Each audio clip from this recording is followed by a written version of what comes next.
toujours dans les siècles des siècles. Aujourd'hui, l'Annonciation, c'est la fête de l'Eucharistie. Oui. Le premier autel, qui était en même temps l'Eucharistie vivante, puisque c'est de sa propre chair, elle était ce que nous appelons, nous, dans la prothèse, l'agneau. L'agneau, c'est à la fois le Christ, mais c'est également ce qui va être transformé par la descente du Saint-Esprit en corps du Christ. Elle était l'agnelle qui donnait l'agneau. Elle donne sa chair au Verbe, elle est à la fois le temple et l'autel sur lequel s'accomplit le mystère absolu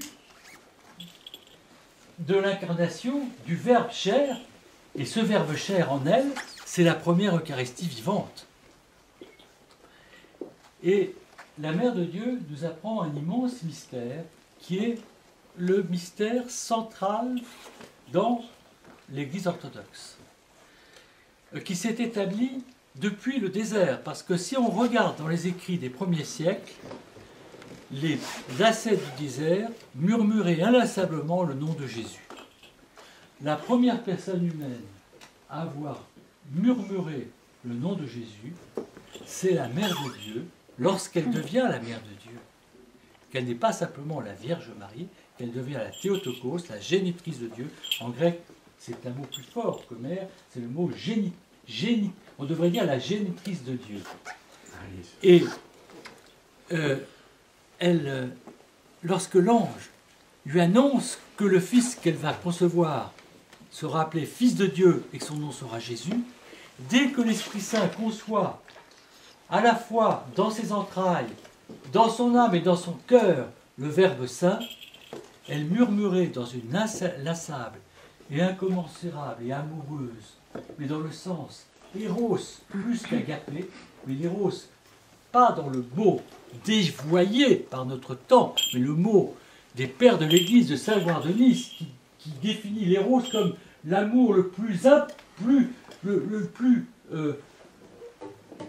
charismatique qu'on puisse avoir de Dieu, au-dessus même de l'agapé qui est pourtant un don divin, c'est l'éros. Dans un éros absolu, elle murmurait Jésus, Jésus, Jésus. Et ce mouvement intérieur, nous l'avons, nous, dans la prière du nom de Jésus, qui est maintenant dans chaque monastère orthodoxe, mais dans chaque micro-ecclésia, petite église, chaque temple intérieur que nous sommes, lorsque nous recevons le corps et le sang du Christ, nous devenons des figures de la Mère de Dieu. Le Verbe Saint naît en nous, comme il est né dans la Mère de Dieu, il prend chair en nous, il se fait chair en nous, car lorsque nous recevons la réalité du corps et du sang du Christ, c'est un rayonnement qui fait, dans tout ce qui n'est pas péché en nous, dans tout ce qui se convertit des ténèbres à la lumière, dans tout ce qui est ecclésia en nous, c'est-à-dire assemblée. Car ecclésia, c'est l'assemblée, non pas une assemblée dans les structures humaines, dans la pensée humaine, et je dirais qu'il y a même une pensée humaine sur l'Église géométrique dans laquelle on met des frontières. Non, ça dépasse tout ça. C'est l'assemblée par le Christ lui-même, en nous-mêmes, car quand il vient en nous, il rassemble tout dans l'un, il rassemble notre être entier en le greffant à lui. C'est la parabole de la vigne et des sarments. Nous sommes sarments greffés à la vigne. L'Eucharistie vient en nous et fait de nous une greffe nouvelle à sa vie et nous unit les uns les autres. Nous devenons un seul corps en recevant ce corps eucharistique. Nous devenons un seul corps. Nous sommes unis tous ensemble. Il y a quelque chose de transversal et d'universel dans l'Eucharistie qui est rarement perçu. Les moines du désert, qui s'isolaient, avaient conscience qu'ils priaient pour le monde entier. Les moines du Mont Athos prient pour le monde. Ils se mettent seuls parce que par la prière, ils sont en communion au-delà des frontières que nous mettons dans le monde. Ils sont en communion avec tous. cette communion. Vous savez, aujourd'hui nous sommes le dimanche de la croix, en même temps, le dimanche de l'Annonciation. Mais la croix, c'est à la fois la verticalité de l'Eucharistie, où je communie personnellement, et l'horizontalité infinie de l'Eucharistie, dans laquelle, ayant communié au Christ, je communie à tous. Et le Christ se fait tout en tous. Et il me rassemble avec les autres en lui. C'est pourquoi il n'y a pas d'autre possibilité que le pardon. Parce que quand tu pardonnes à l'autre, c'est à toi-même que tu pardonnes. Tout le mystère du pardon est inscrit dans l'Eucharistie.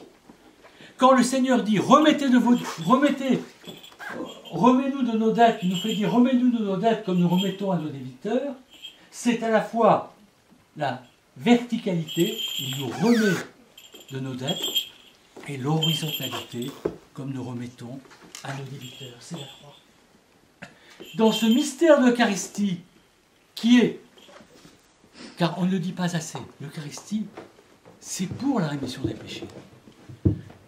Alors je voudrais dire un mot ici sur deux théologies absolument différentes de l'approche de l'Eucharistie. Nous n'avons pas, et il n'y a rien d'hostile de ma part à dire cela par rapport à l'Église d'Occident, nous n'avons pas la même théologie de l'Eucharistie que dans l'Église d'Occident. Et je voudrais tant que l'Église d'Occident se reconvertisse à l'Église primitive, parce qu'elle est comme le fils prodigue, elle a sa place dans la maison du Père. Nous ne devons pas, comme le frère aîné, la condamner, la rejeter. Au contraire, nous devons lui dire comment elle doit se convertir. Dans l'Église orthodoxe, l'Eucharistie, c'est « Je ne suis pas venu pour les justes, mais pour les pécheurs. Je ne suis pas venu pour les bien portants, mais pour les malades. » Au nom de quoi, sur cette parole du Christ, qui concerne son corps et son sang, lui qui se mettait à table avec des pécheurs, quand il va habiter chez Zaché, le publicain, tout le monde s'indigne en disant « Il est allé chez un pécheur. » Mais quand je communie, je me dis intérieurement « Il est allé se reposer chez un pécheur. » Parce que si je me disais autre chose, je serais dans l'illusion. Comment, dès lors, peut-on, au nom de quoi, d'un divorce, de je ne sais quoi, écarter du corps et du sang du Christ, le Christ qui est justement venu pour ceux qui en avaient le plus besoin. Il dit, je ne suis pas venu pour les justes. Bien entendu, il se donne aux justes. Mais qui est juste? Personne n'est juste. La justice, c'est le pharisianisme. Donc, laissons le pharisianisme de côté, alors il ne reste que nous, les boiteux, les estropiés, ceux qui sont invités au festin et qui n'ont pas en eux-mêmes la tunique nuptiale, mais qui, à la porte de la salle du festin, la quémandent et la reçoivent, parce qu'ils ne l'avaient pas sur eux. Et ça, j'ai déjà fait ce commentaire de cette parabole, je n'y reviendrai pas aujourd'hui. L'Eucharistie, c'est parce que je suis malade, parce que je suis tourmenté par les pensées impures, parce que je n'arrive pas à pardonner, parce que je suis dans le jugement, parce que je suis dans tel et tel problème, enfermé dans mes passions, dans le non-pardon, dans la rancune, dans le non-oubli, dans les soucis, les tracas, dans beaucoup de choses. Alors je dis, Seigneur, fais silence en moi. Donne-moi cette goutte de silence que je puisse te recevoir. Donne-moi cette goutte de silence. Nous chantons dans la prière qui prépare à l'Eucharistie, nous chantons « Déposons tous les soucis du monde, afin que le roi de gloire fasse son entrée. » Le roi de... Eh bien, cette prière, qu'on chante dans le Chérubicon, c'est « Déposons-nous toutes ces épines », mais au fond, la seule façon de déposer ces épines, c'est de recevoir le Christ. C'est lui qui achève la purification. Dans les prières de l'Eucharistie orthodoxe, nous disons « Accorde-moi les larmes de la pécheresse, accorde-moi les gémissements du publicain, que ton saint corps et saint sang brûlent, consument les épines de mes péchés. » Donc on ne se présente absolument pas comme ayant résolu tous les problèmes. Au contraire, j'ai besoin de la chaleur de ton corps, de l'énergie de ton sang, pour pouvoir éloigner de moi les faiblesses qui sont inhérentes à ma vie dans ce monde. Donc l'Eucharistie, c'est la nourriture des pécheurs. Chez nous, dans l'Église orthodoxe, nous n'excluons pas des catégories de gens comme les divorcés remariés ou Dieu sait quoi. Parce que le faire, c'est donner à tous le sentiment que si on n'est pas dans ces péchés qui éloignent de l'Eucharistie, on est juste. C'est créer et les pharisiens et le pauvre publicain qui, lui, n'a droit à rien. Mais le Christ a dit le contraire. Dans l'Église orthodoxe, nous donnons la communion à ceux qui, étant baptisés, la demandent, sans faire des investigations, sans faire... La confession est là. Et la confession suffit. Elle est importante, elle est essentielle. Mais s'il y a la confession, alors il y a l'Eucharistie. Et la confession est un renouvellement du baptême. On ne demande pas à baptiser s'il a été un criminel avant. On le baptise, et il communie, et il est saint. Et même chose dans le sacrement de la confession.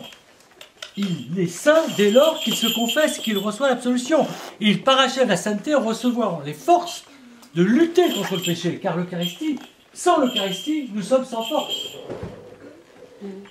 Donc, oui, je vous disais, je ferai des différences, parfois, je suis obligé de les faire, entre l'Église d'Occident et l'Église d'Orient. L'Église d'Orient a conservé ce que nous appelons l'économia, c'est-à-dire, elle s'est rapprochée du point de vue de la miséricorde de Christ.